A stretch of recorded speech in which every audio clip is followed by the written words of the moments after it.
Hello student, we were studying about the chemical coordination and integration chapter and we have completed up to the parathyroid gland.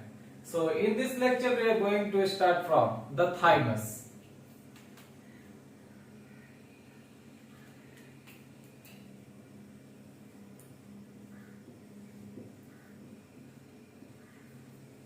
This thymus is considered as a gland and is also called as the throne of immunity.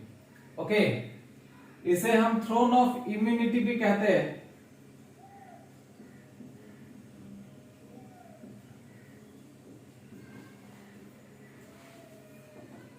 Or you can also say it as training school of T lymphocyte.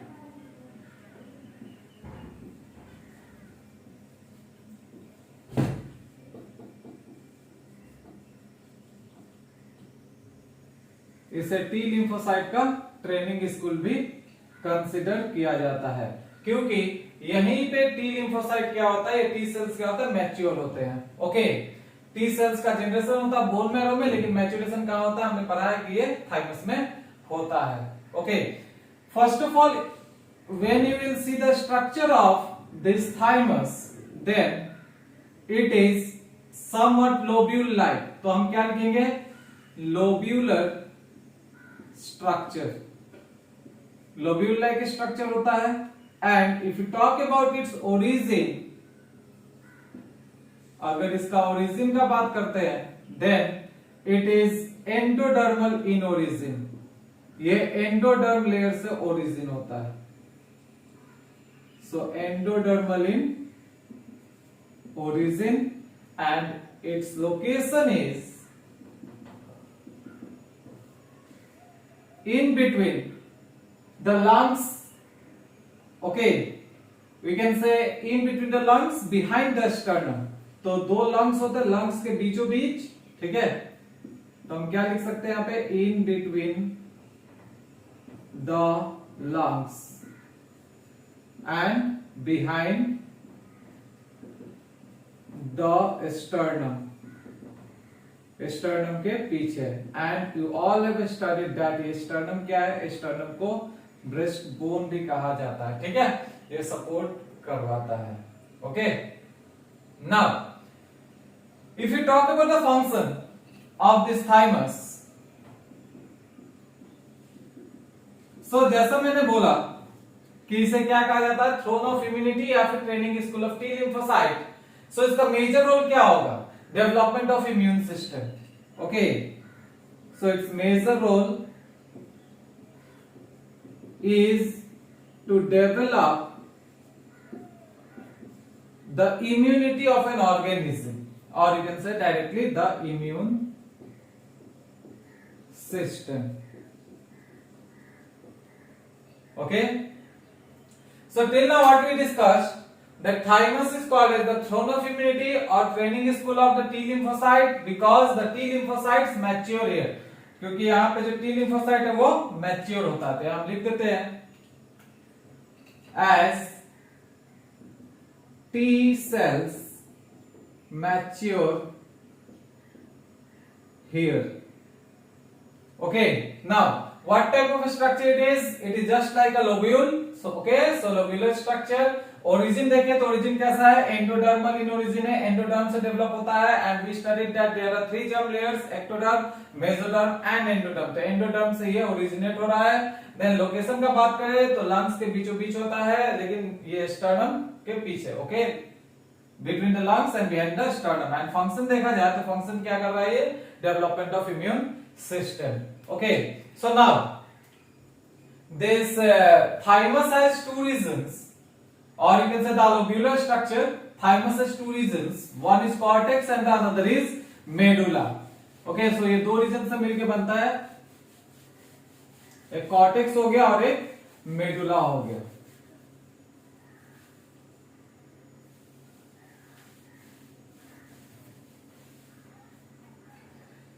So as I said, it is a lobular structure. So each lobule is made up of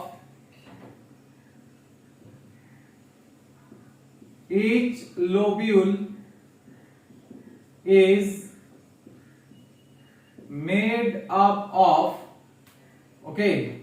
cortex and medulla। तो सबसे पहला part आ जाएगा cortex और दूसरा हो जाता है medulla. Now this cortical region is comprising of or it comprises epithelial cells plus the lymphocytic cells।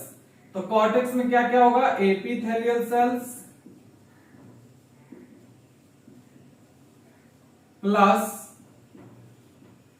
lymphocyte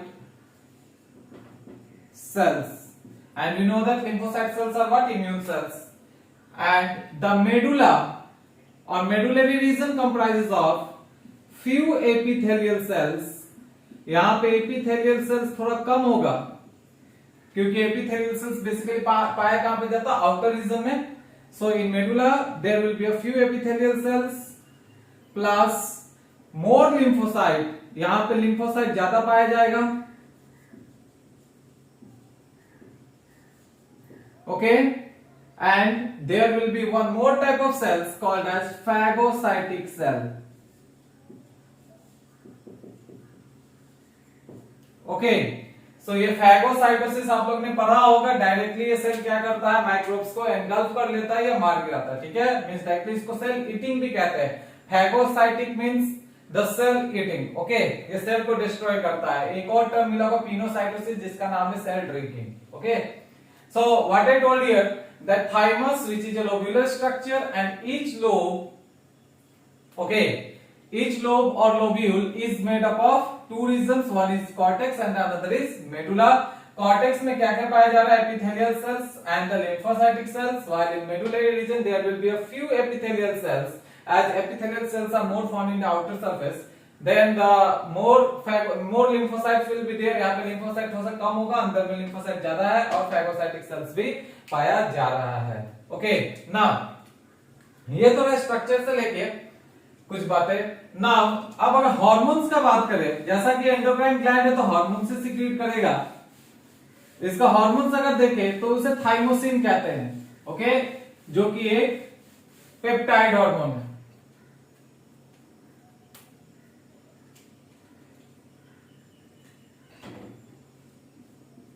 the hormone of thymus, it is thymosin. Thymus से निकल रहा है इसलिए थाइमोसिन कह रहा है, जो कि कैसा हार्मोन है, पेप्टाइड।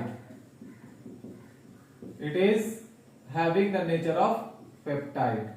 सो ये कैसा होगा, वाटर soluble हार्मोन होगा। Okay, and this thymosin is related with the maturation of T cells and its differentiation. तो हम यहाँ पे क्या लिख सकते हैं, ये थाइमोसिन जो है it is related with T cell differentiation and maturation। मतलब ये टी सेल को डिफरेंशिएट होने में मैच्योरेशन, ओके, और मैच्योर होने में हेल्प करता है। ओके, सो ये तो रहा थाइमस ग्लैंड से लेके या इसका हार्मोन जो है थाइमोसिन का इंपॉर्टेंट फंक्शन कि ये क्या कर रहा है, टी सेल को डिफरेंशिएट होने में हेल्प करता है और मैच्योर होने में हेल्प कर रहा है। ओके, अब जरा से इसे थोड़ा ब्रॉडली देखते हैं।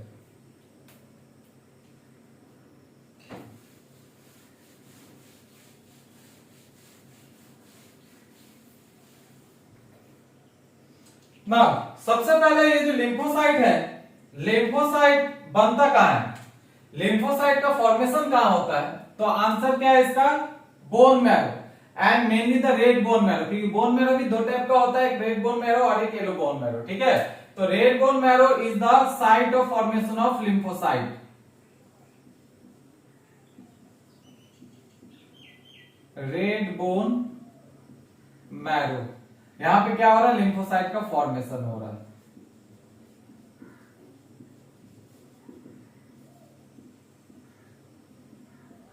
Okay, here there will be the formation of lymphocyte. Now maximum lymphocyte, अभी उसका डिफरेंशिएशन नहीं हुआ, बहुत सारे लिम्फोसाइट क्या होंगे, ये मूव करेंगे, ठीक है।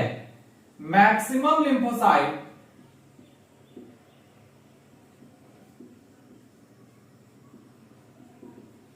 will migrate or move to thymus, okay. और वहां जाकर के ये क्या करेंगे, मैच्योर होंगे और डिफरेंशिएट होंगे, ठीक है।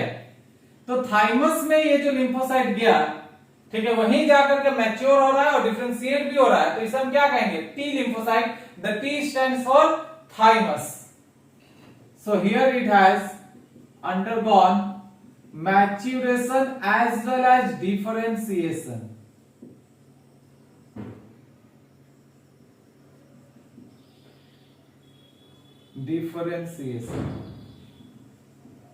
ओके, मैच्योरेशन भी हुआ और डिफरेंशिएशन भी हुआ थाइमस में, इसीलिए इसे क्या कह दिया जाएगा, टी लिम्फोसाइट।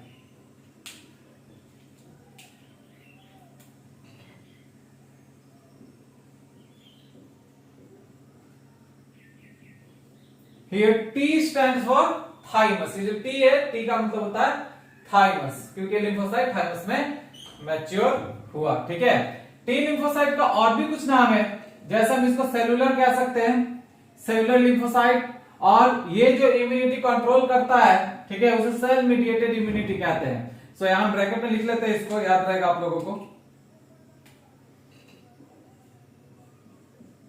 सेलुलर और सेल मीडिएटेड इम्यूनिटी, ये भी एक क्वेश्चन आया हुआ है, यह पूछते रहता है नीट में, ये आपको 12 में भी पढ़ाया जाएगा, when you will study human health and disease, कि the T cell mediated immunity और immune system is called as what. तो टी सेल जिस इम्यून सिस्टम को मीडिएट करता है उसे सेलुलर मीडिएटेड या सेल मीडिएटेड इम्यूनिटी कहते हैं, ठीक है। नाउ अब यहां तो मैक्सिमम चला गया था थाइमस में, लेकिन कुछ क्या था, कुछ बोन मैरो में ही रह गया था, ठीक है। तो जो मैक्सिमम थाइमस में गया वो टी लिम्फोसाइट हो गया, और कुछ जो बोन मैरो में रह गया वो क्या बन जाएगा, B lymphocyte. Okay, it is quite simple. So what we will write here, the remaining और minimum mature in the bone marrow itself, ठीक है। जो बच गया वो यही बोन मैरो में मैच्योर होगा, ठीक है। So we are writing here the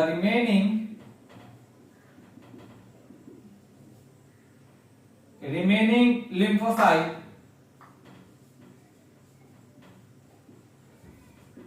mature in bone marrow itself, ये बोन मैरो में ही मैच्योर हो रहा है, ठीक है। So they are called as B lymphocyte. So हमें यहां पे दो टाइप का लिम्फोसाइट मिला, एक टी लिम्फोसाइट मिला और एक बी लिम्फोसाइट मिला, ठीक है। नाउ अब बी लिम्फोसाइट जो इम्यूनिटी है, ये किससे मीडिएट होता है, तो ये होता है एंटीबॉडी से, ठीक है। एंटीबॉडी यहां पे प्रोड्यूस होता है, और ये जो एंटीबॉडी है कहां प्रोड्यूस होता है, ह्यूमर में। Humour, that is the blood, you can also say, okay. That is why the antibody mediated immunity or B cell mediated immunity is called as humoral mediated immunity। क्या कहेंगे इसे, humoral mediated immunity, okay. सो यहाँ पे दो type आपको दिख रहा है, एक सेल मीडिएटेड इम्यूनिटी और एक ह्यूमरल मीडिएटेड इम्यूनिटी। जो सेल मीडिएटेड है वो कौन रेगुलेट कर रहा है, कंट्रोल कर रहा है, टी सेल्स। और जो ह्यूमरल मीडिएटेड है वो कौन कंट्रोल कर रहा है, antibody, that is the B lymphocyte. और एंटीबॉडी क्या है हमें पता है, एंटीबॉडी इज द सब्सटेंस और substances which are produced inside the body और in our body to kill the foreign particles of foreign agent. ये जो एंटीबॉडी है किसे किल करता है, एंटीजन को, ठीक है। एंटीजन जो कि बाहरी सब्सटेंस होते हैं, मींस बाहर के सब्सटेंस होते हैं, okay. So antibody kills the antigen, कहां किल करता है, in blood. Now come above means come back to the T lymphocyte. Now this T lymphocyte will undergo differentiation. जैसा मैंने लिखा कि ये थाइमस में आकर के लिम्फोसाइट मैच्योर हो रहा है, मैच्योर होने के बाद डिफरेंशिएट भी होगा, ठीक है। तो डिफरेंशिएट मतलब different different types of cells का फॉर्मेशन होगा, means different types of T cells का फॉर्मेशन होगा। ओके, सो दिस सेल्स और टी सेल्स यहां पे मैं लिख रहा हूं डिफरेंशिएट होने के बाद सबसे पहला किलर टी सेल्स, और you can also say T killer cells, जिसे हम शॉर्ट में टी के भी लिख सकते हैं, टी के cells. Okay, that is the killer T cells. Now what this killer T cells do, it will directly kill the pathogen. ये क्या करेगा, ये killer T cells directly pathogen को किल करता है। तो हम यहां पे लिख सकते हैं it will directly kill the pathogen. Okay, pathogen means disease causing substances, okay, और organism. Now the second form of T cell is very important, and it is the T helper cell, or you can also say the helper T cell. In short we can write TH cells, ठीक है। ये TH cell क्या करेगा, ये जो TH cell है या helper T sales है, ये T के सेल्स को स्टिमुलेट करता है, ठीक है। किसको स्टिमुलेट कर रहा है, T के सेल्स को। स्टिमुलेट मतलब उसे स्टिमुलेट कर रहा है ताकि ये पैथोजन को मार गिरा, ठीक है।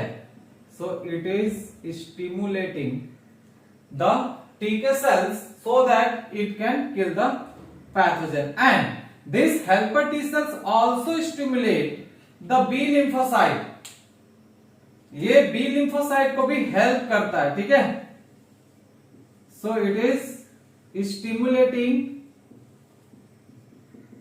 the B lymphocyte also so that they can recognize the antigen, ठीक है। एंटीजन को रिकॉग्नाइज करे और एंटीबॉडी प्रोड्यूस करके उसे मार डाले। ओके, नाउ तो अभी तक हमने क्या देखा कि दो टाइप का टी सेल्स मैंने बताया, एक किलर टी सेल्स और एक बताया helper T cells. Killer T cells क्या करता है, डायरेक्टली पैथोजन को किल करता है, okay, but it also required stimulation और help from the helper T cell.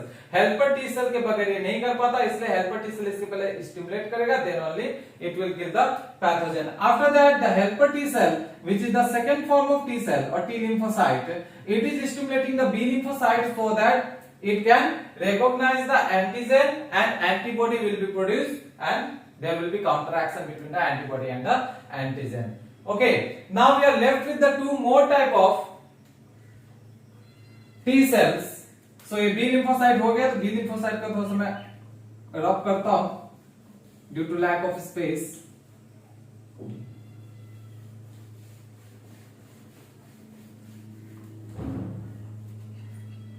Now the third is suppressor T cell. T suppressor cell, और in short you can write TS cell, ठीक है। TS भी कह सकते हैं, तो नाम ही इसका सप्रेसर। तो क्या करेगा, it suppresses the activity of immune system of the body cell. ये क्या करेगा, एक्टिविटी को सप्रेस करेगा, किस सेल का, इम्यून सिस्टम के सेल्स का, ठीक है। So we can write here it suppresses the activity of the immune system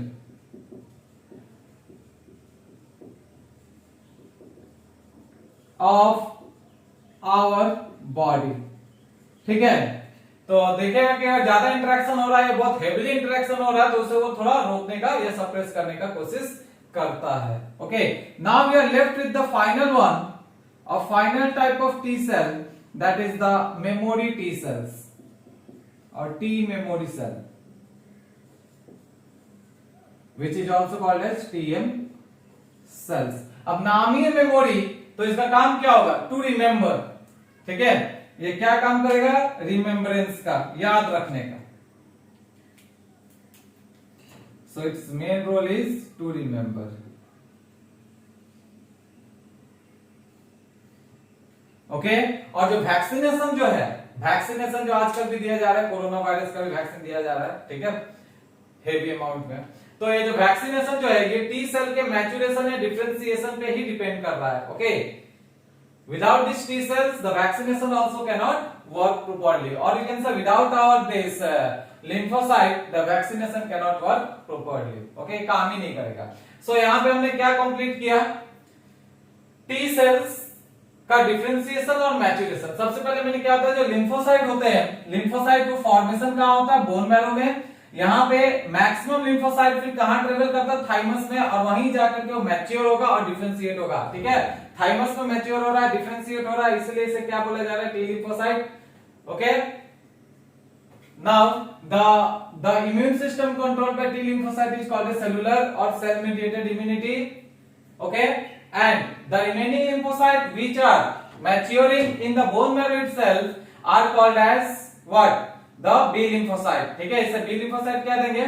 और B lymphocyte जिस इम्यूनिटी को कंट्रोल कर रहा है, मीडिएट कर रहा है, उसे हम क्या कहते हैं? Humoral mediated immunity. Okay, now the T lymphocytes is differentiated into 4 different types of cells.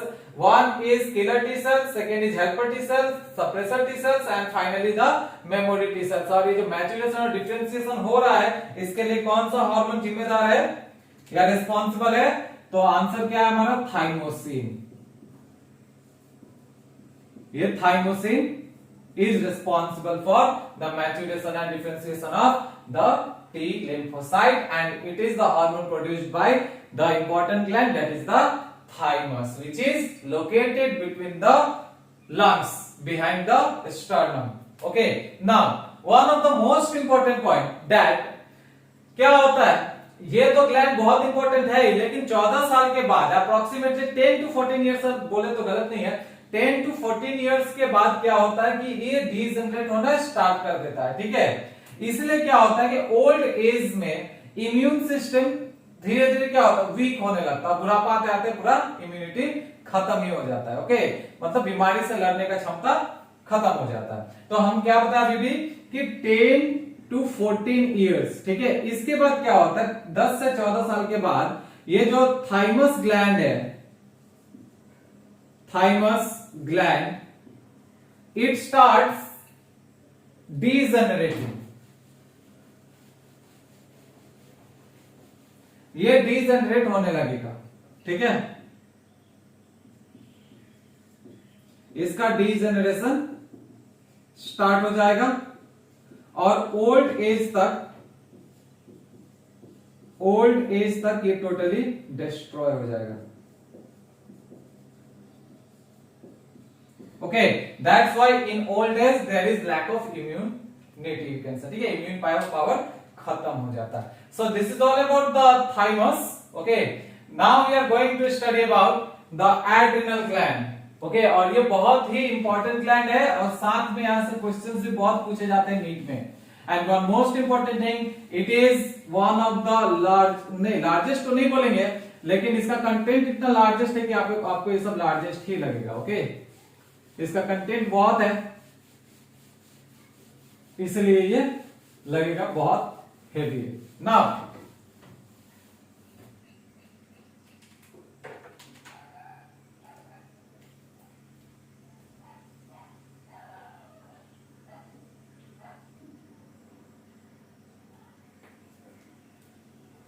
so now the adrenal gland,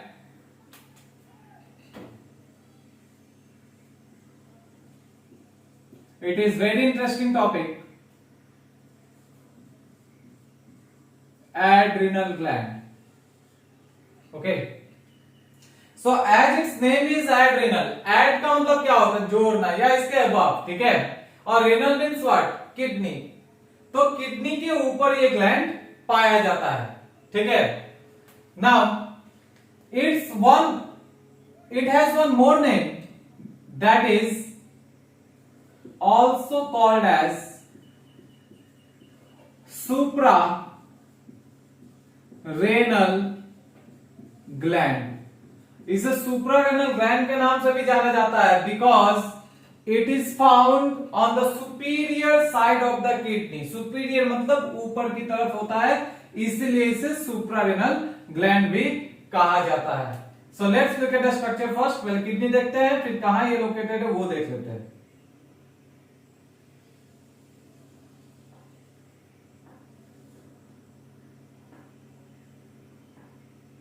So all of you have studied this kidney in excretory system, ठीक है, that is the excretory product and their elimination chapter। वहां पे kidney आप लोग ने deeply पढ़ा होगा। सो ये जो बाहर की तरफ पाइप लाइक पोर्शन निकल रहा है, पाइप लाइक स्ट्रक्चर जो निकल रहा है, इसे क्या कहा जाता है? यूरेटर, ठीक है, kidney. And above it there will be a gland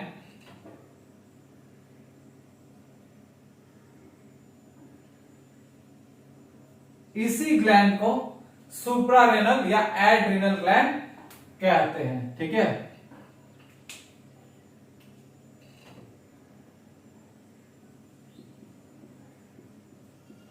तो ये हो गया एड्रिनल और suprarenal gland. Now we have to study this structure in detail. अब इस स्ट्रक्चर को हमको डिटेल में पढ़ना है, ठीक है। अब अगर इसके स्ट्रक्चर को देखें, देन इसके स्ट्रक्चर का भी दो रीजन है, just like in thymus. Thymus से मैंने क्या कहा था? Outer cortex, inner medulla. यहां भी आउटर रीजन कॉर्टेक्स है और इनर रीजन मेडुला है, ठीक है।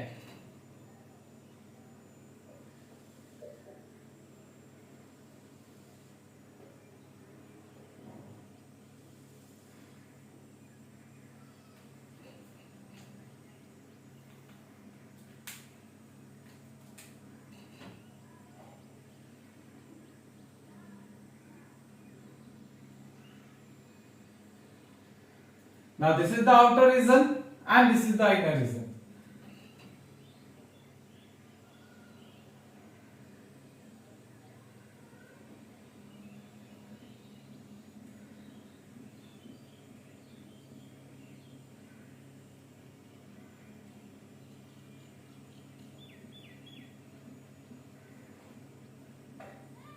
And as it is a gland, then obviously it will be made up of cells. Now the outer region cortex, इसे cortex and इसे medulla कह देते हैं, ओके। सो डिफरेंस क्या है? थाइमस से मैंने क्या बोला था? Origin endodermal. But in this case ये दोनों ही स्ट्रक्चर का, that is cortex and the medulla, दोनों का ही ओरिजिन डिफरेंट है, ठीक है। तो इसलिए इसे 2 in 1 भी बोल सकते हैं, ठीक है। तो इसे हम क्या कह सकते हैं? 2 in 1। मतलब स्ट्रक्चर एक है, ग्लैंड एक है, लेकिन इसमें जो ओरिजिन हो रहा है अलग अलग हो रहा है। कॉर्टेक्स का डिफरेंट ओरिजिन है और मेडुला का भी डिफरेंट ओरिजिन है। अगर हम बात करते हैं आउटर कॉर्टेक्स का, that is the outer layer cortex का, then its origin is mesodermal। ये mesodermal in origin है। and if you talk about the medulla, inner medulla, अंदर की तरफ है इसलिए inner लिख देते हैं, then its origin is ectodermal, okay। outer cortex mesodermal, inner medulla ectodermal in origin. ये भी डायरेक्ट क्वेश्चन है, आया हुआ, सो काइंडली इसे याद रखिएगा, okay. Now so cortical region को हम थोड़े बाद में देखेंगे, पहले हम मेडुलरी रीजन से स्टार्ट करेंगे। और एक चीज मैं आप लोग को याद दिला देता हूं, मैंने जब पिट्यूटरी ग्लैंड पढ़ाया था तो वहां पे कहा था कि ACTH एड्रिनोकॉर्टिकोट्रोफिक हार्मोन जो होता है ये रिलीज होता है और वो कॉर्टिकल रीजन पे एक्ट करता है, तब जा करके एड्रिनल के कॉर्टिकल रीजन से हार्मोन क्या होता है? रिलीज होता है, ठीक है। But such is not a case with the medulla. Medullary region में जो हार्मोन प्रोड्यूस होता है वो ACTH के कंट्रोल में नहीं होता है, ठीक है। सो हम लोग स्टार्ट करने वाले हैं मेडुलरी रीजन से,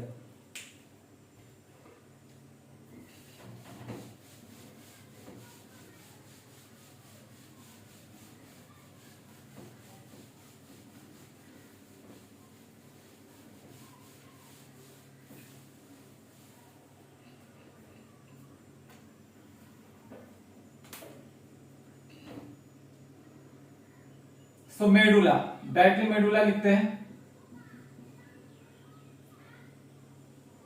So as I said, the inner medulla is made up of what?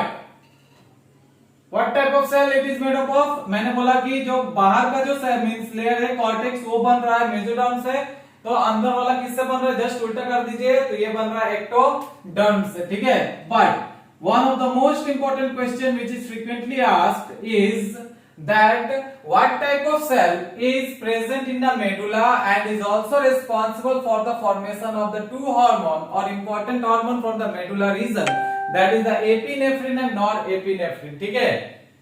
Okay, ये दो हार्मोन रिलीज होते हैं जिसे हम एड्रेनालिन या नॉरएड्रेनालिन भी कहते हैं. So the first point which we are going to write in this medullary region is that it consists of a special cell. ठीक है, इसमें स्पेशल टाइप ऑफ सेल मिलता है. It consists of special cells called chromaffin cell. अब इसका नाम जो ये क्रोमाफिन क्यों पड़ा? ठीक है, because it is stained with chromic acid. ठीक है, इसको हम क्रोमिक एसिड से स्टेन कर सकते हैं, इसलिए इसका नाम क्या हुआ? क्रोमाफिन पड़ा. तो हम यहां पे क्या लिख देंगे? Due to chromic acid staining. Chromic acid staining. Okay, important question है ये नीट के पर्सपेक्टिव से. Okay, chromaffin cells is found in a medullary region and it is called as chromaffin because of staining property as it is stained with chromic acid. Okay, that is why chromaffin it is called. And as I said, it secretes two hormone. The medullary region secrete two hormone. Okay, due to the presence of this cell only, chromaffin cell से secrete हो रहा है. तो ये दो hormone कौन कौन से हैं मैंने अभी बताया था आप लोगों को. एक हो गया एड्रेनालिन और दूसरा हो गया नॉर एड्रेनालिन, जिसे एपिनेफ्रिन और नॉर एपिनेफ्रिन भी कहते हैं. Hormones. So first is adrenaline and second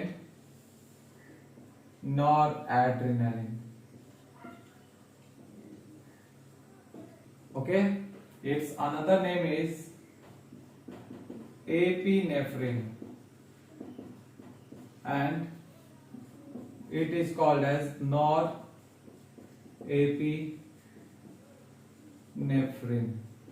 Okay, both of them are considered as emergency hormone. ये दोनों को इमरजेंसी हार्मोन कंसीडर किया जाता है. ठीक है, इमरजेंसी के टाइम में ये सब रिलीज होता है. जैसे कि कभी स्ट्रेस हो गया, ठीक है, तो स्ट्रेस के टाइम में ये हार्मोन सिक्रीट होगा. ठीक है, इसलिए इसे इमरजेंसी हार्मोन कहा जाता है. Okay, and it is only the means it is also the only hormone to be secreted during the stress condition. तो यहाँ पे लिख सकते हैं इमरजेंसी हार्मोन इसे क्यों कहते हैं. तो यहाँ पे हम क्या लिखेंगे? As they are secreted during stress condition. Okay, और जैसा कि मैंने अभी बताया कि ये स्ट्रेस कंडीशन में सिक्रेट होने वाला ओनली हार्मोन भी है. ठीक है, एड्रेनालिन और noradrenaline.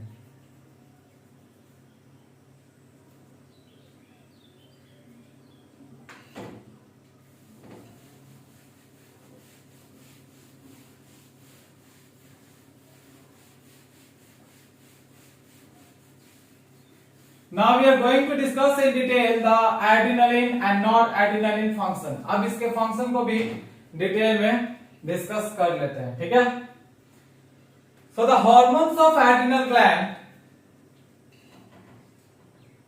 or you can say the medullary region of the adrenal gland, okay, are related with the fight, fright and flight condition. ठीक है, मैंने क्या बोला पहले? It is related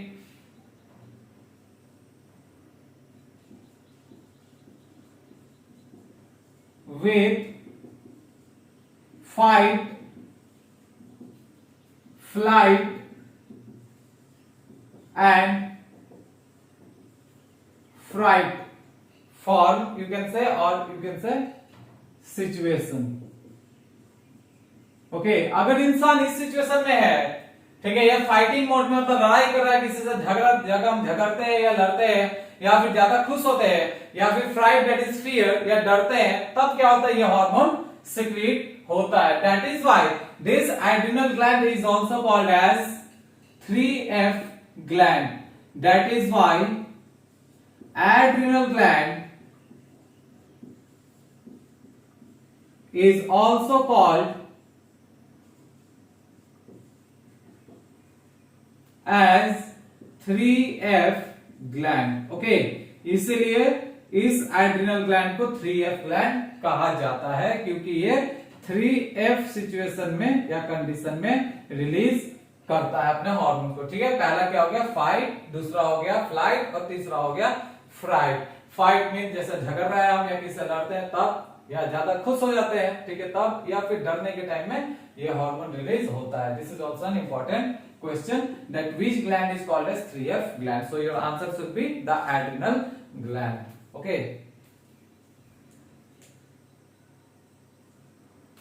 Now second is, जैसे मैंने बताया कि इन सब कंडीशन में या सिचुएशन में रिलीज होते हैं, सो हम इसे क्या कह सकते हैं, that it is also the hormone of unfavorable condition. जो अनफेवरेबल कंडीशन है उसका ये हार्मोन है. ओके, तो इसी से इसको हम समझ कर सकते हैं इस सेंटेंस को, नॉट दिस टॉपिक. ठीक है, अभी बहुत कुछ बाकी है पढ़ाने के लिए. तो मैंने जैसा बताया कि ये 3 कंडीशन जैसे fight, fright and flight situation में रिलीज होता है, इसे 3F कहते हैं. And such conditions are unfavourable condition, that is why these hormones are also called as hormones of unfavorable condition. Okay, now the next point.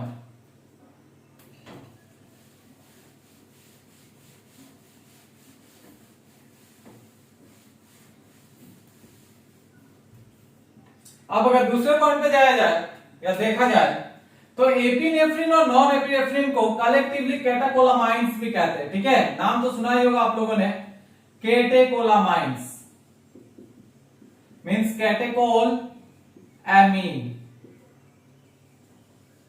Okay, हम क्या कह रहे हैं, epinephrine and norepinephrine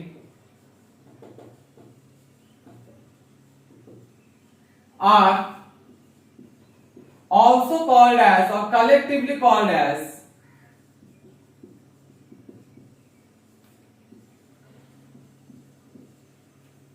catecholamine.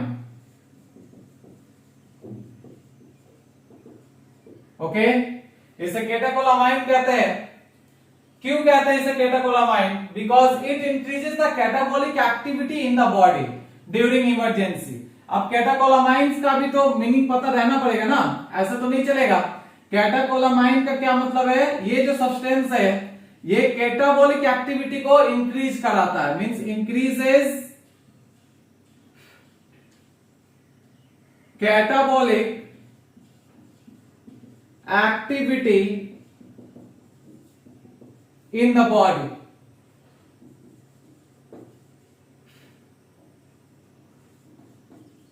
During emergency. Emergency के time क्या करता है, ये कैटाबॉलिक एक्टिविटी को बढ़ाता है. ठीक है, अब ये कैटाबॉलिक एक्टिविटी होता क्या है, तो आप लोगों ने पढ़ा होगा कि मेटाबॉलिज्म आप लोगों ने जब पढ़ा होगा तो आप याद होगा आपको. ये मेटाबॉलिज्म क्या है, metabolism is the overall biochemical activities और reaction which are taking place inside the body for the maintenance of life. हमारे बॉडी में जितने भी बायोकेमिकल एक्टिविटीज हो रहे हैं या रिएक्शन हो रहे हैं वो मेटाबॉलिज्म कहलाता है। ठीक है, अब ये मेटाबॉलिज्म जो है इसके बेसिकली कितने फॉर्म, तो दो फॉर्म, एक होता है एनाबॉलिज्म और एक होता है catabolism. Anabolism, catabolism. Anabolism means what, ana means आना। ठीक है, तो यहां पे क्या होता है, स्मॉल स्मॉल सब्सटेंसेस मिल करके एक लार्ज कॉम्प्लेक्स का फॉर्मेशन करेंगे। ठीक है, कंपाउंड का फॉर्मेशन करेंगे। तो यहाँ पे एनाबॉलिज्म का मतलब होता है फॉर्मेशन, और कैटाबॉलिज्म मींस व्हाट, काटना, काटने से समझते हैं catabolism, that is the break down. तो यहाँ पे जो लार्ज सब्सटेंस है that is broken down into smaller substance, and in the mean time what it will be released, there will be the release of ATP. वहां पे ATP का release होगा, लेकिन यहाँ पे क्या होगा, एटीपी का यूटिलाइजेशन होगा। समझ में आया, यहाँ पे स्मॉल कंपाउंड मिलकर के बड़ा कंपाउंड बना रहा है, बड़ा सब्सटेंस बना रहा है, और यहाँ पे बड़ा सब्सटेंस जो है ब्रेक होकर के स्मॉल सब्सटेंस बना रहा है, यहाँ पे एटीपी रिलीज कर रहा है, यहाँ पे एटीपी यूटिलाइज कर रहा है। सो कैटाबॉलिक एक्टिविटी में कौन रोल प्ले कर रहा है, एपिनेफ्रिन और नॉरएपिनेफ्रिन, या फिर जितने भी सब्सटेंस है जो कैटाबॉलिक एक्टिविटी में रोल प्ले करते हैं उसे हम कैटेकोलामाइन कह सकते हैं। This is one of the most important topic of our NEET syllabus. Okay, and this is also metabolism भी आप लोग याद रखिएगा, एनाबॉलिज्म, कैटाबॉलिज्म। बॉटनी में पढ़ोगे तो वहां पे एक और टर्म मिलेगा एम्फीबॉलिज्म। ओके, एम्फीबॉलिज्म भी आप लोग को मिलेगा बॉटनी में, जिसका मतलब है बोथ, दोनों एनाबॉलिज्म और कैटाबॉलिज्म को एक साथ एम्फीबॉलिज्म कह सकते हैं। ओके,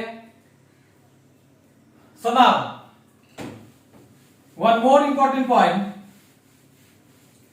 एक और इंपॉर्टेंट पॉइंट यहां पे नोट कर लीजिए, that is along with this epinephrine और नॉरएपिनेफ्रिन। हम लोग जैसे एड्रिनल ग्लैंड पढ़ रहे हैं तो वहां पे एपिनेफ्रिन और नॉरएपिनेफ्रिन ही पढ़ा जा रहा है, तो ये तो आ ही रहा है कैटेकोलामाइन में, but beside this epinephrine and norepinephrine there is one more substance और chemical compound which comes under this catecholamine, and that is dopamine. और ये डोपामाइन का जिक्र भी मैंने बहुत बार किया है।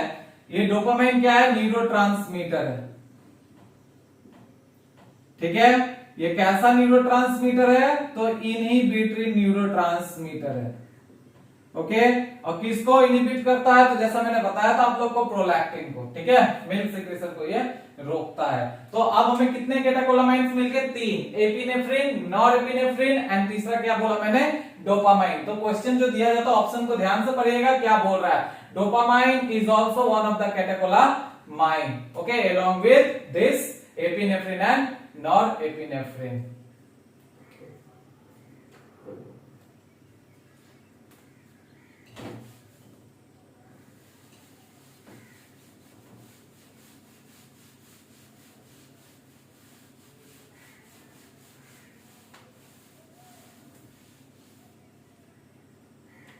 Now let's look at the structure of epinephrine and norepinephrine in detail. Means अभी तो हम लोग देख ही रहे थे, लेकिन इसके अलावा भी कुछ फंक्शन है।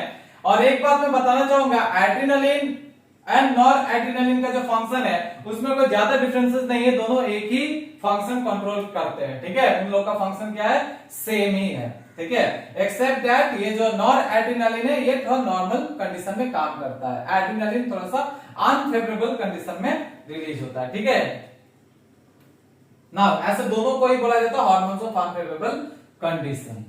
ओके, तो दोनों में ज्यादा डिफरेंसेस नहीं है, तो जल्दी से उसका रोल देख लेते हैं।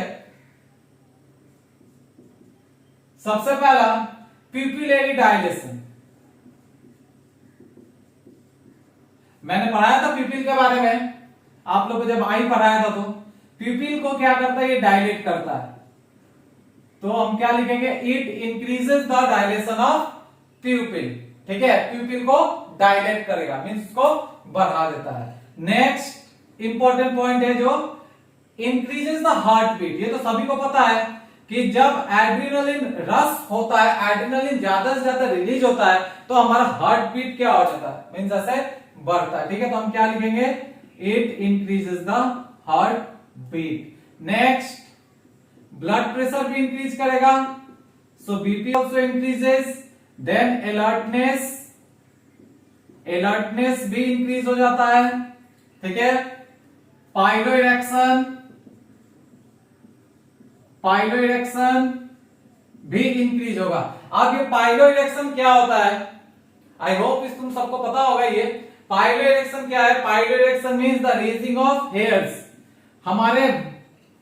हमारे जो स्किन है या हैंड है, कभी कभी ऐसा होता है कि सभी स्किन के जो बाल है वो खड़े हो गया हो, ठीक है, इरेक्शन हो गया है सभी स्किन में, मींस हेयर जो है वो इरेक्ट हो गया है किसी कारण से, ठीक है। तो वो किसी कारण से नहीं, वो क्यों हो रहा है? Due to the secretion of these two hormones, means during unfavorable condition in our body. Okay, so pilo erection का मीनिंग मैं यहाँ पे लिख देता हूं, रेजिंग ऑफ, धीरे धीरे खड़ा होना स्टार्ट हो जाएगा बाल, ठीक है, raising of hairs, okay, of skin, okay. So pilo erection का मीनिंग याद रखिएगा, raising of hairs of skin. Now next important point or important function of these hormones are that it stimulates the breakdown of glycogen into glucose। ये क्या करता है? It increases the, or you can also say stimulates the breakdown of glycogen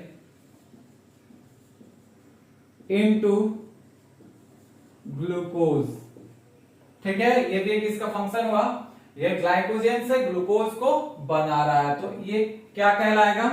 the process by which glycogen is converted into glucose is called as what? Glycogenolysis. इसे glycogenolysis कहते हैं, ठीक है, that is the breakdown of glycogen, okay. और अगर ये उल्टा होता है, ग्लूकोज से ग्लाइकोजन का फॉर्मेशन अगर हो रहा है, तो हम इसे क्या कहेंगे? ग्लाइकोजेनेसिस। ब्रेकडाउन है इसलिए लाइसिस यहां पे ऐड है। Next function, it stimulates what? Next हो जाएगा, it stimulates the breakdown of lipid and protein. Lipid और प्रोटीन को भी ब्रेक करवाता है, stimulates the breakdown of lipid and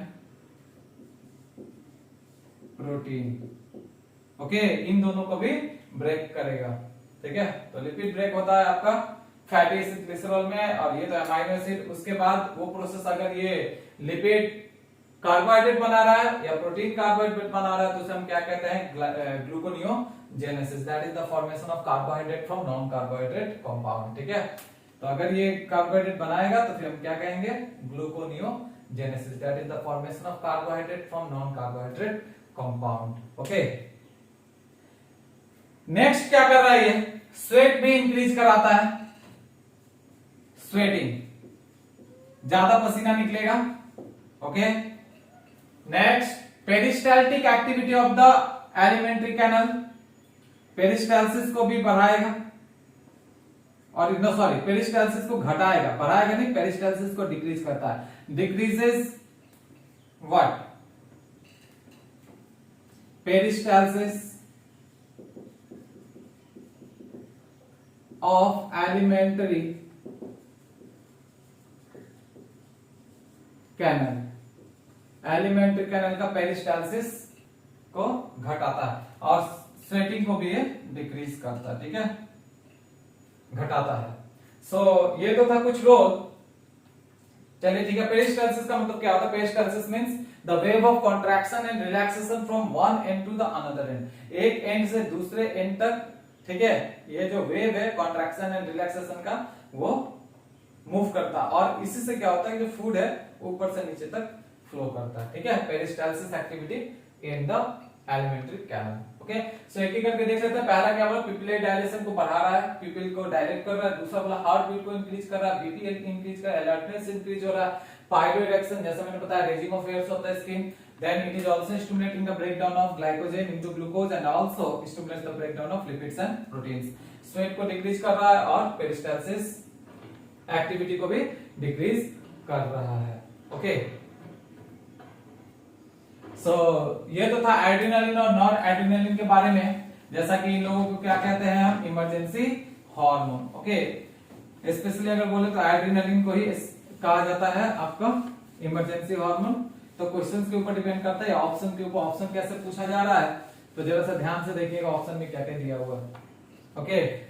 both of them are considered as the hormones of emergency, Okay, now we are going to move on to this one, that is the adrenal cortical hormones. तो वहां पे 3 zone के बारे में हम discuss करेंगे.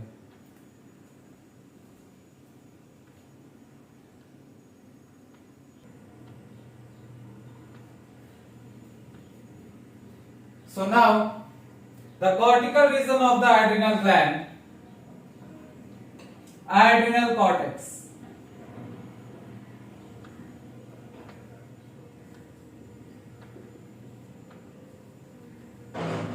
Okay, so जैसा मैंने कहा था कि ये जो एड्रिनल कॉर्टेक्स है, it is the outer layer, outer portion भी है, और इसका ओरिजिन क्या है? Its origin is mesodermal. ठीक है, मेसोडर्म से बन रहा है. So it secretes, this adrenal cortex secretes many hormones, से बहुत सारे हार्मोन सीक्रेट करता है, and these hormones are commonly called as corticoids.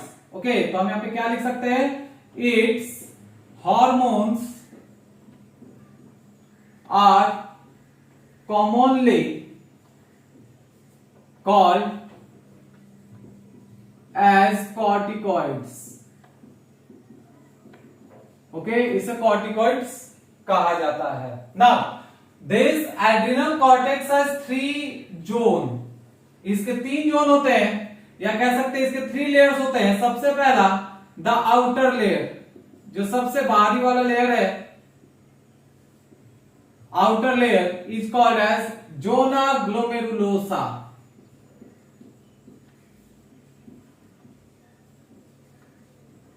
Okay, then the middle layer called as zona fasciculata.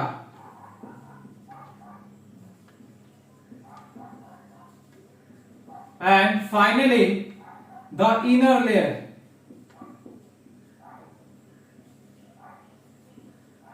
that is zona reticularis. ये भी पूछा हुआ question है that the cortical region of the adrenal gland has how many layers? So it is 3. What are the names? Zona glomerulosa outer, zona fasciculata middle, and the zona reticularis is the inner one. And each of them will secrete a different types of hormone or different hormones. Okay. So if we talk about the zona glomerulosa, अगर हम zona glomerulosa का बात करें, then this zona glomerulosa will secrete what? ये क्या secrete करेगा? हम एक एक करके डिस्कस करेंगे.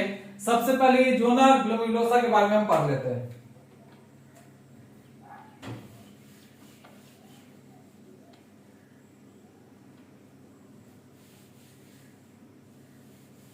So ये जो zona glomerulosa है, ये मिनरलोकॉर्टिकॉइड को सीक्रेट करता है. ठीक है, सो हम यहां पे क्या लिख सकते हैं?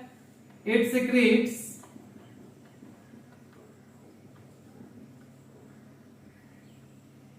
मिनरलोकॉर्टिकॉइड्स.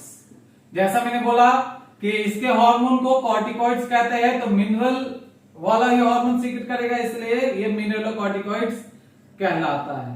ठीक है, mineralocorticoids. And the major mineralocorticoids are, जो मेजर मिनरलोकॉर्टिकॉइड्स है उसका एग्जांपल क्या हो जाएगा? Aldosterone and डीऑक्सीकॉर्टिकोस्टेरोन.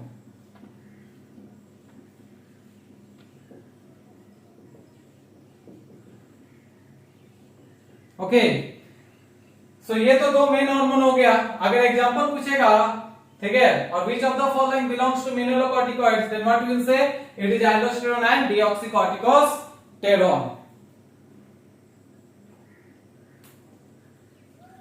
Now, अब जैसा मैंने कहा था कि एड्रिनल कॉर्टेक्स के जो हार्मोन सीक्रेट होते हैं या रिलीज होते हैं वो किसके अंडर में है? तो आंसर क्या था? ACTH, that is adrenocorticotrophic releasing hormone.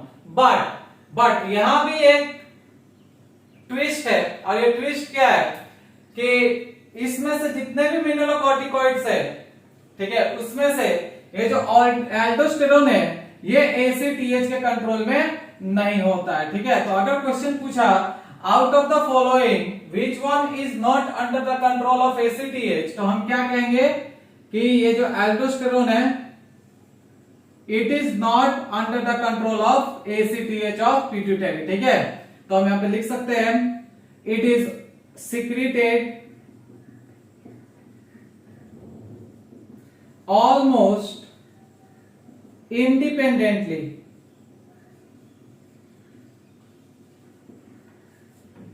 of ACTH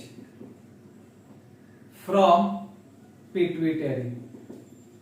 बाकी सब जो है वो ACTH से रेगुलेट होता है, लेकिन ये जो हार्मोन है ये ACTH से रेगुलेट नहीं हो रहा है, ठीक है। So this is one of the most important question. So अब तक मैंने क्या क्या बोला आप लोगों को कि एड्रिनल कॉर्टेक्स से जो भी हार्मोन रिलीज हो रहा है इसे हम कलेक्टिवली क्या कह सकते हैं, कॉमनली क्या कह सकते हैं, corticoids.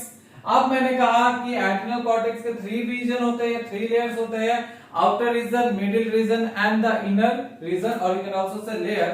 The outer layer is called as zona glomerulosa, middle is called as zona fasciculata and the inner is called as zona reticularis, okay।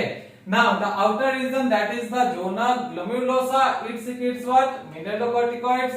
The major mineralocorticoids are what? Aldosterone and deoxycorticosterone। अब ये जो aldosterone है ये ACTH के control में नहीं होता है, इसलिए मैंने क्या लिखा है, it is secreted almost independently of ACTH from pituitary। बाकी जितने भी होंगे वो ACTH के कंट्रोल में होता है, okay. So now let's discuss the role of this aldosterone। अब ये जो aldosterone है इसके रोल को हम डिस्कस करते हैं।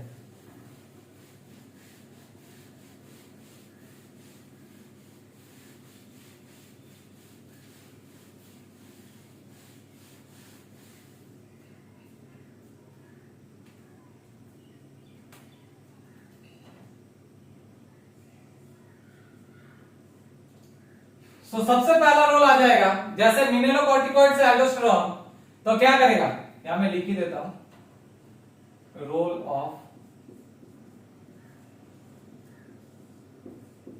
एल्डोस्टेरोन। क्या है ये, मिनरलोकॉर्टिकॉइड्स, ओके। सो मिनरलोकॉर्टिकॉइड्स क्या करेगा, सॉल्ट बैलेंसिंग हार्मोन भी कहलाता है ये, ठीक है।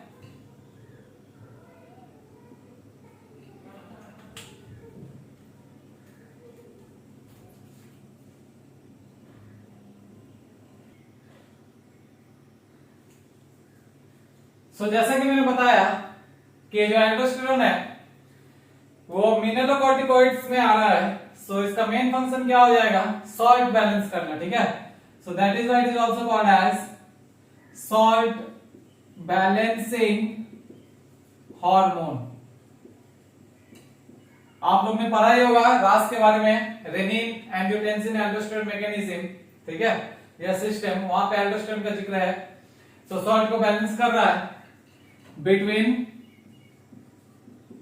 blood and ECF, that is the extracellular fluid, okay। This aldosterone, that is the salt balancing hormone, it acts on renal tubule। किस पे काम कर रहा है, renal tubule पे, okay. Renal means kidney, kidney के ट्यूब्यूल पे काम करता है and helps in reabsorption of sodium and chloride ion, okay। This is one of the important point that this aldosterone is acting on what, किस पे act कर रहा है, रेनल ट्यूब्यूल पे, और क्या कर रहा है, रीअब्सॉर्प्शन में हेल्प करता है। 2 आयंस का, एक सोडियम हो गया और एक क्लोराइड हो गया, okay. Next, it is also known as salt retaining hormone. ये भी क्वेश्चन पूछा हुआ है कि किस हार्मोन को हम सॉल्ट रिटेनिंग हार्मोन कहते हैं, सो आंसर क्या होगा, aldosterone. And one most important point, it maintains osmotic pressure and also the blood pressure of the body.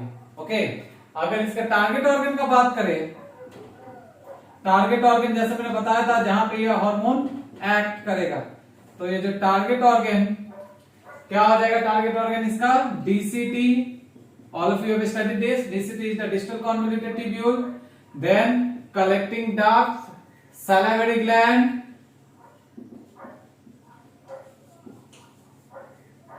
and intestine. Okay, so these are the target organs of this hormone, that is the DCT, CD, salivary gland, and intestine.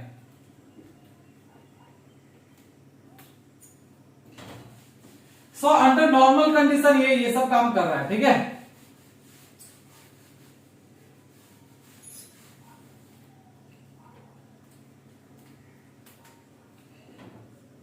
So aldosterone during normal condition, ये normal condition में क्या क्या काम करेगा. तो सबसे पहले जैसा मैंने बोला क्या कर रहा है, रीअब्जॉर्प्शन करा रहा है, ठीक है, सॉल्ट को रिटेन करवा रहा है. तो क्या करेगा, ये सोडियम आयन के एब्जॉर्प्शन को इंक्रीज कर रहा है. It is increasing the absorption of sodium ion, ठीक है. उसके बाद क्या करवा रहा है, वाटर के रीअब्जॉर्प्शन को भी इंक्रीज करा रहा है. Water reabsorption. Then what it is doing, increasing the blood volume. और जब ब्लड वॉल्यूम इंक्रीज हो रहा है तो बीपी भी क्या होगा, इंक्रीज होगा. सो ये तो होगा इसका नॉर्मल कंडीशन में, कि नॉर्मल कंडीशन में एल्डोस्टेरोन क्या क्या एक्टिविटी प्ले करता है. ओके,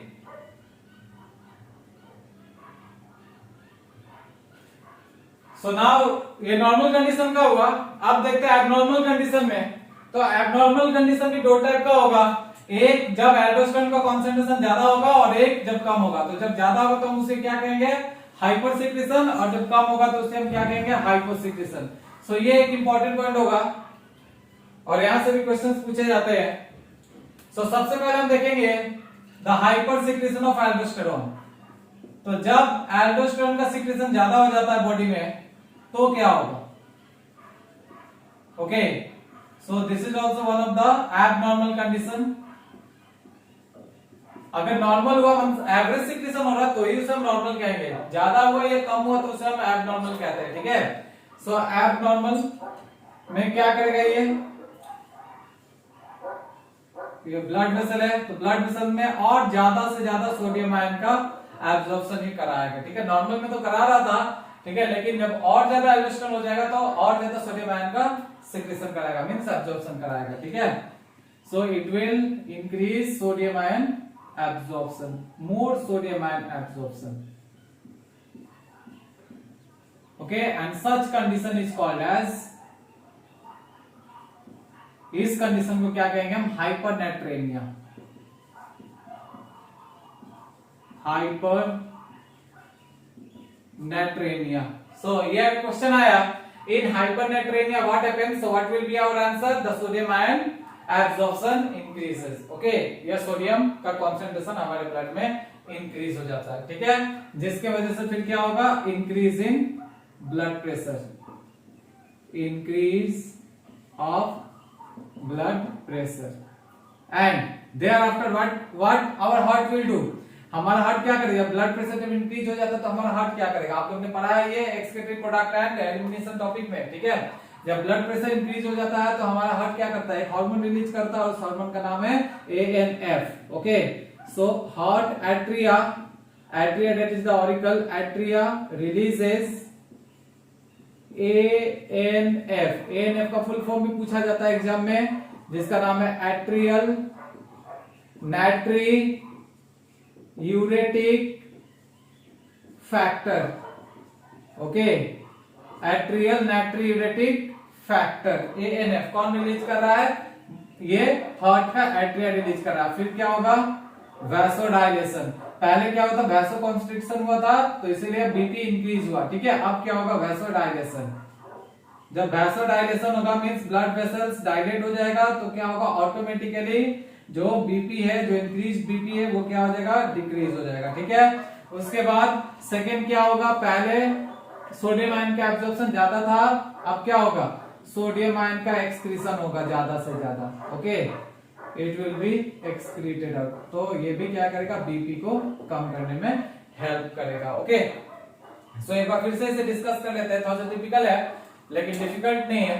सो मैंने क्या बताया कि नॉर्मल कंडीशन में तो एल्डोस्टेरोन सोडियम आयन को एब्जॉर्प्शन कराता ही है, ठीक है, जब वो एवरेज अमाउंट में हमारे बॉडी में होता है। लेकिन अगर ये एल्डोस्टेरोन का सीक्रेशन ज्यादा हो गया, ठीक है, तो वो एक एब्नॉर्मल कंडीशन जिसे हम हाइपर सीक्रेशन कहेंगे। ठीक है, तो इस कंडीशन में क्या होगा, सोडियम का एब्जॉर्प्शन और ज्यादा से ज्यादा होगा। ठीक है, तो ये कंडीशन क्या अरेंज करा, हाइपोनेट्रेमिया, जिसके वजह से क्या हो रहा है, बीपी और इंक्रीज हो जा रहा है। जब हमारा ब्लड प्रेशर इंक्रीज हो रहा है तो हार्ट का क्या काम है, हार्ट भी ज्यादा ज्यादा बीट करेगा, लेकिन उसे नॉर्मल कंडीशन में लाना होगा ना। तो नॉर्मल कंडीशन में लाने के लिए क्या किया जाता है, हार्ट का जो एट्रिया है क्या रिलीज कर रहा है, एट्रियल नाइट्रियोरेटिक फैक्टर, जिसे शॉर्ट में क्या कहा जाता है, एएनएफ। अब ये एएनएफ क्या है, वैसोडाइलेटर है, तो वैसोडाइलेटर मतलब ब्लड वेसल्स को डायलेट करेगा, मींस उसका डायमीटर को बढ़ाएगा। ठीक है, तो बीपी ऑटोमेटिकली डिक्रीज हो जाएगा। और क्या कर रहा है, ये सोडियम आयन के एक्सक्रीशन को बढ़ा रहा है, यहाँ पे एब्जॉर्प्शन था, यहाँ पे एक्सक्रीशन है। ठीक है, और बीपी ऑटोमेटिकली लो हो रहा है। ठीक है, so now we are going to look at when the aldosterone secretion decreases in our body. यहाँ तो इंक्रीज था, अब जब एल्डोस्टेरोन डिक्रीज होगा मींस लो हो जाएगा, तब क्या होगा, तो एक तो ऑब्वियस पॉइंट है कि सोडियम आयन का एब्जॉर्प्शन कम हो जाएगा। ठीक है, तो किसी ना किसी का तो कॉन्सेंट्रेशन बढ़ेगा, और वो क्या है, पोटेशियम का कॉन्सेंट्रेशन बढ़ेगा। ठीक है,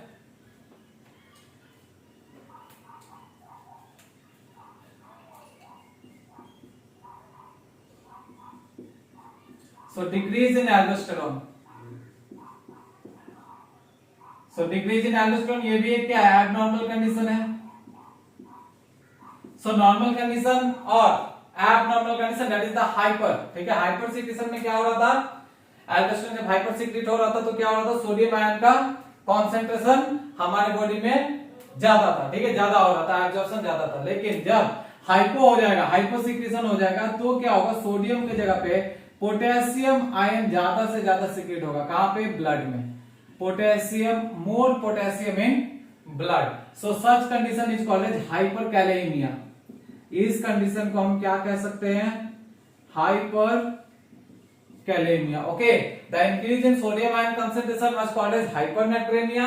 The increase in potassium ion concentration in blood is called as hyperkalemia. ठीक है, जो कि क्या कॉज करता है, it causes serious cardiac toxicity. Okay, cardiac toxicity मतलब हार्ट का टॉक्सिसिटी, दैट इज इंक्रीज और decrease in the heart beat. या तो हार्ट बीट बढ़ जाएगा या तो एकदम कम हो जाएगा। ठीक है, हार्ट बीट, और इस कंडीशन को आप लोगों ने पढ़ा होगा, क्या कहा जाता है, एरिथमिया। द इंक्रीज और decrease in heart beat, such condition is called as arrhythmia. Okay, and finally what happens, the heart stops beating. Finally the heart stops beating, leading to death. ठीक है, क्या रिजल्ट करेगा, death of an organism. सो ये तो था aldosterone के बारे में, दैट इज मिनरलोकॉर्टिकॉइड्स के बारे में in detail description. I hope सबको समझ में आया होगा। एक बार फिर से लास्ट वाला डिस्कस कर लेते हैं। एल्डोस्टेरोन जब हमारे बॉडी में कम हो जाता है, ठीक है, तो क्या हो रहा है, पोटेशियम आयन का सीक्रेशन ज्यादा हो रहा है ब्लड में, और सच कंडीशन को क्या कहा जा रहा है, हाइपरकैलेमिया। अगर पोटेशियम आयन बढ़ रहा है तो उसको नेट्रेमिया कहते हैं। वो कब होता है, due to huge amount of aldosterone secretion in our body. So hyperkalaemia क्या कर रहा है, कार्डियक टॉक्सिसिटी कॉज कर रहा है, एरिथमिया कॉज कर रहा है, और फाइनली पर्सन क्या होता है, पेशेंट क्या होता है, डेड हो जाता है। Okay, so now we are going to look at the second, that is the second layer, zona fasciculata. ये काफी लंबा टॉपिक है,